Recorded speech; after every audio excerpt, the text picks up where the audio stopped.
Welcome to Two Therapists Talking. The hope for this podcast is to talk about important issues related to couples and individuals who are struggling in their lives with many different issues. I'm David Thompson, a marriage and family therapist. And I'm Sherie Christensen, marriage and family therapist. Please join us as we explore these issues together, and we hope you will learn and be enlightened along the way. Come find us at twotherapisttalking.com. If you like what you're hearing, please get on and rate us and subscribe to the podcast. Hello and welcome back to Two Therapists Talking. I'm Sherie. And I'm David. And we are finishing up our parenting tools. I think we'll probably do this in 2 more episodes or so, but we're getting close to the end. We've had a lot of fun going through these, and at least for me, I kind of go back and go, okay, now I got to rethink some of these things and do a little bit better at home, right? We're definitely not the experts how we're showing up at home all the time. Yeah. Right? It's like it's fun to go through this, and it's also, oh, I need to do that better. Oh, I need to do that better. Yes, yep. So I'm sure we're probably getting just as much as you'll get out of it. But it's been a good ride. So 1 or 2 more episodes on this, and again, we're kind of going back to some of these parenting principles that we've been talking about. And the first one that we want to talk about today is that we want to reward our children's effort and not their outcomes. Right. I mean, you can really kind of do both, obviously, right? Right. I guess this is almost saying just make sure there's also rewarding effort happening, not just outcome. Right. If we're always focusing on the outcomes, then your kids end up in the therapy office 30 years from now because they have only external validation and motivation for doing things. And it's sad. They have to win every time, right? They have to take first place. They have to. Yes, or they're a failure, and there's a lot of pressure. Yes, I know so many people had that experience, and it damaged their relationship with their parents. And maybe they don't necessarily feel like they have to win every single time, but the fact that they felt that pressure because that was the only thing their parents focused on, it really damaged their relationship with their children. Mm-hmm. We want to avoid that. Mm-hmm. So I'm always making fun of everybody gets a trophy, but that's kind of the idea. And I think with your own children, if they're putting real effort into something or if they're not. Yes. And so I think this is mostly just, make sure your children feel rewarded for they're really trying and they're pushing themselves and their limits and their, what's hard or uncomfortable for them. And right. So. Yes. And again, every kid is going to be different, just like David's saying. Like I have kids that if they're not getting A's, that means they literally haven't been doing anything. They're just sleeping through life, right? Yep. But then I have other children that as they can put in a lot of effort and they're not going to get A's. They're just not. Right. And so understanding where your individual child is and, rewarding the effort that they're putting in is just such an important thing to do. Because that's what we really want, right? We want for them to try and for them to have success because of those efforts. And if that is an excellence thing where they're going to be the number one at it, then great. And if not, great. Yeah. We don't want to create children who will only attempt if they can win. Yes. And there's if no not, chance of failure. Yeah. They're not going to do a lot in that case. So we don't want to encourage that. Yeah. The loving thing to do is always the responsible thing. Here's another principle, which this is tough because it's hard for us at times to hold our children as accountable as we need to because we really want their love and acceptance or we really want them to like us. Yes. And this is we could talk about parents who are friends and parents who are parents and how do you sort of balance that because we want to be friends with our children Right. But friends often won't do what parents do. And Right. they They won't don't hold their them. children accountable. Right. Yeah. So this can be a little bit tricky, but if you're ever wondering what is the right thing to do here, ask yourself what is the responsible thing to do here, even if Right. that means my child will not like me Mm-hmm. for now. Yes. Don't enable them because you're insecure. Let me put it another way. Yeah. Because we do want their approval. We do want them to like us. But sometimes if we're good parents, they're not going to like us. Yes. Yes. I have a sister that was talking about going to parent teacher conferences in a wealthy area and absolutely hating it because of the huge long lines outside of the teachers' Yeah. offices of parents that were going in to yell at the teacher because their child wasn't doing X, Y, or Z, and so the child wasn't getting a good grade, and the parent was really upset about that and trying to get the teacher to change so that their Yeah. child would like them, so that their child would succeed and get to do all the things, or get to play on the team or whatever it is. Yep. And we've all had these experiences, right, where your child is playing with another friend, but something happens where you need to talk to their parent. And you have those parents who just do not believe what your child said. Yes. And they automatically protect their child as if, your child is lying or they're just wrong. Versus those parents who were like, thank you so much for telling me. We're going to talk about this. So there's a very different approach. They're not afraid of their child not being happy with them because there's going to be a consequence. Maybe they have to Yes. apologize. And we like those parents, right? This is so easy to get along with those parents versus the ones who it's not ever their child. They can't Yes. rock the boat. They can't push their child, or you can tell that they just have to maintain a kind of relationship with their child, which ends up hurting their child. Yes. If you love them, you hold them accountable. That's the best thing for them. You don't enable them. That's not actually good for them. So it's a tough balance. It is. It is. And I think, especially as we move into those spaces where we're holding them accountable and allowing their actions to be the bad guy instead of us, as we set those boundaries, Yeah. that can help because Yep. it allows us to continue to be loving and supportive and caring while allowing their behavior to be kind of the thing that needs the fixing or is the bad guy in the situation. Yeah. Right. And it allows us to stay connected, but also allows the child to not have worth issues around it. Right. We can kind of shame bust around their choices. Okay. The next one we want to talk about is that how you teach responsibility is just as important as teaching responsibility. Yeah. This is a good one. Oh, yeah. You have to do the right thing in the right way. Classic example. Yes. You're yelling at your kids to do something that they should be doing because they're learning responsibility. But the way you're getting them to do it is sort of wrecking what you're trying to do. Right. Which happens a lot. Like yelling at the kids for yelling. Yeah. Or like trying to coerce them into doing the responsible thing or the right thing, or whether that's with physical punishment or, a myriad of other ways. If we're trying to force them into doing these things, then they're not going to learn and get the right messages. Yep. Right? So the means is just as important as the end. Yeah. So choices are always really critical. Healthy boundaries are really critical when you're looking at this. Also, worth, that their worth isn't on the table for discussion. It's just 100% no matter what.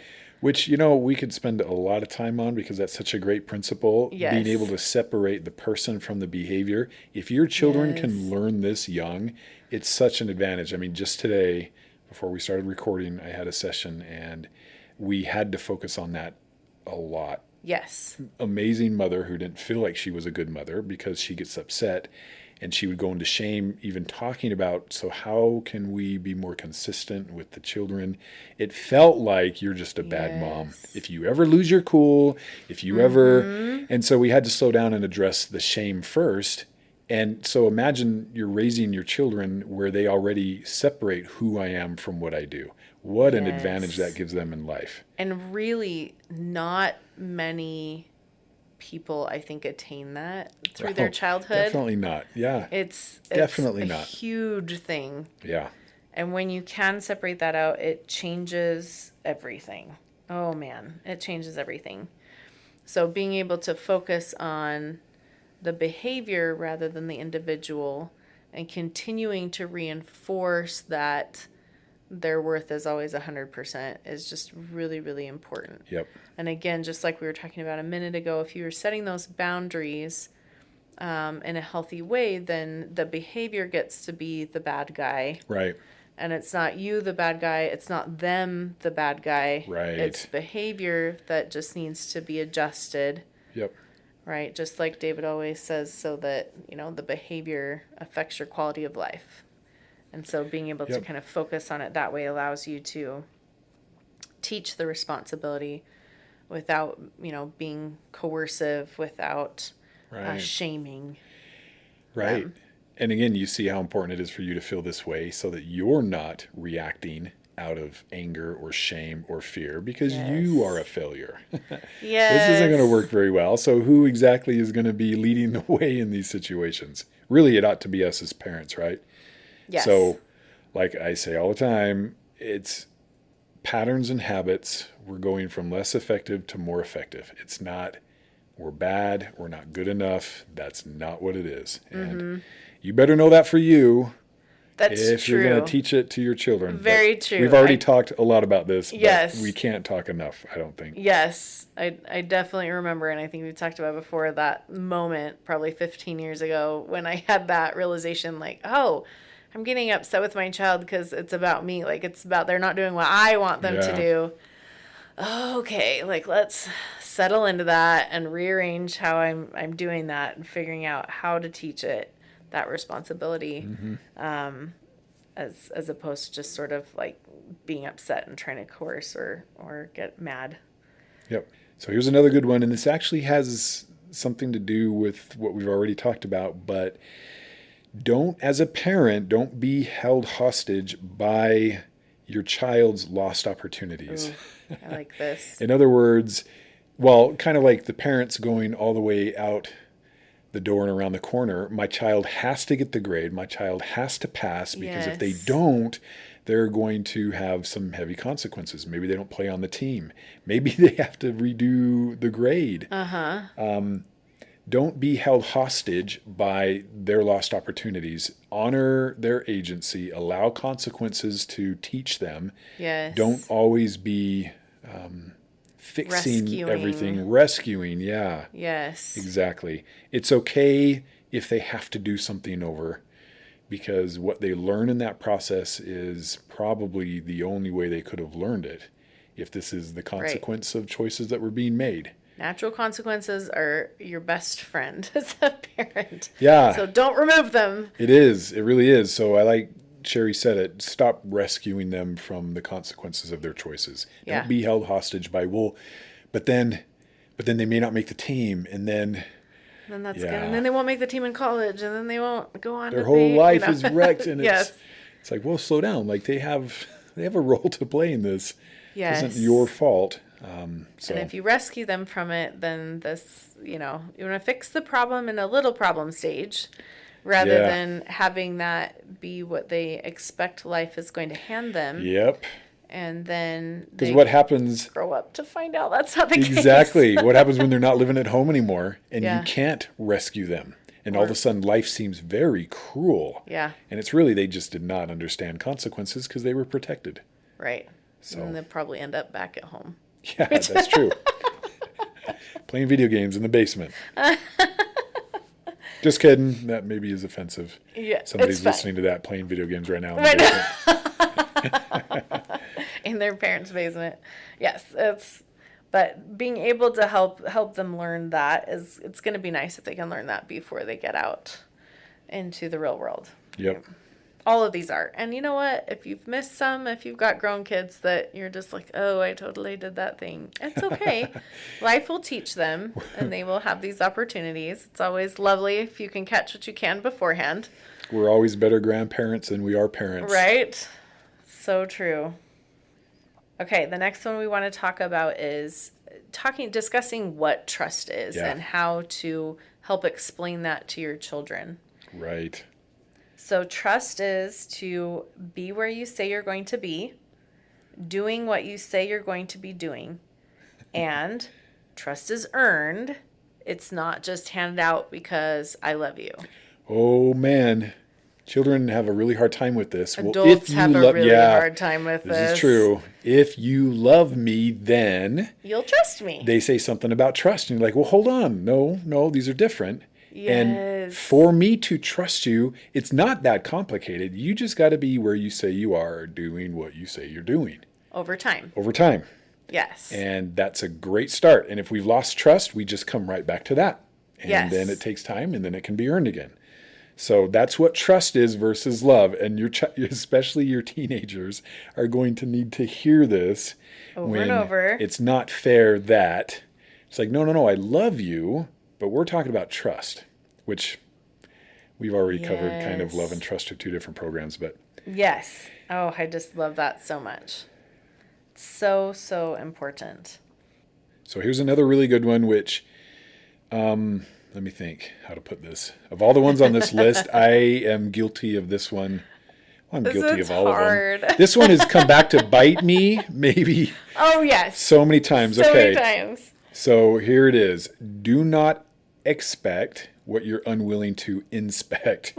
The reward follows. It doesn't come before because that's easier for you as a parent. Yes. Oh, my heavens. So my children are earning money and I don't want to inspect the job. How is it going? Well, you need to show me how to do it. Oh, goodness, I don't want to show you how to do this. And it's like, well, how about, I'm going to pay you $20 if you do this thing. Will you do it? You promised me you'll do it. Okay, here, because they got to go. And then that thing never happens. So that's one version of that, right? And another one, you've all been there, right? My room is clean. My stuff is done. Yes. I'm like, wait, so what are you asking for exactly? Well, I was wondering if I could play some video games. Yes. Well, you know what you got to do, right? Clean room and everything. Yes, it's done. It's good. Well, for me, that's like upstairs. This is really like how lazy I am. I know. For real. I'm like, I got to go upstairs to check. And Forget see. it. Okay, good. You're good. And then later something happens. And you go upstairs. We do go up and it's like, what? You totally bamboozled me. I feel taken advantage of, but it's of my own doing. So I don't know what to feel here. Mad at you or me. I don't know. It's so true.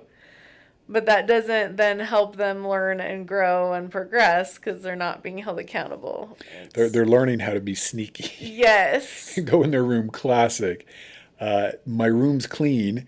And you go check, and it's not even close. Right. And so now I say, okay, I've got one inspection of your room, and if it's not clean, you may not do anything that you want to do. So I'm ready to come. Well, give me just a few more minutes. There's just a few things I need to do first, which is clean my room. Yes. My room's clean, Dad. Can I do this thing? Well, okay, let me just check. But if it's not clean, then just give me a minute. Give me a second. Yes. So funny. Yes. Or it's, is your room clean to your standards or my standards? Like what I think a clean room is or what you think it is? I feel good about where my room's at. I'm going to check according to my standards. And you know what those are, so. Oh, it's funny. Oh, and it's, making sure that we're following through, right? So that they're learning that follow through principle. It's hard, though. That's why this is one of those sacrifices parents make, is it just takes so much time to do. It does, especially when you have multiple children. And there's multiple things that you're checking on a lot. And you just want to go out on your date and but things need to happen first, but you don't want to have to check. Yes. Any takers on that? Yes, right? Yeah. Okay. Well, I hope that's helpful. Here. Yeah, finish up next time. We have a few more that we want to get into, and we kind of like the length of how these have been, so hopefully this is helpful. We'll see you next time. See you then. Thank you for listening to Two Therapists Talking. We look forward to sharing more conversations with you. Connect with us at twotherapisttalking.com or email podcast@twotherapisttalking.com. If you like what you're hearing, please get on and rate us and subscribe to the podcast.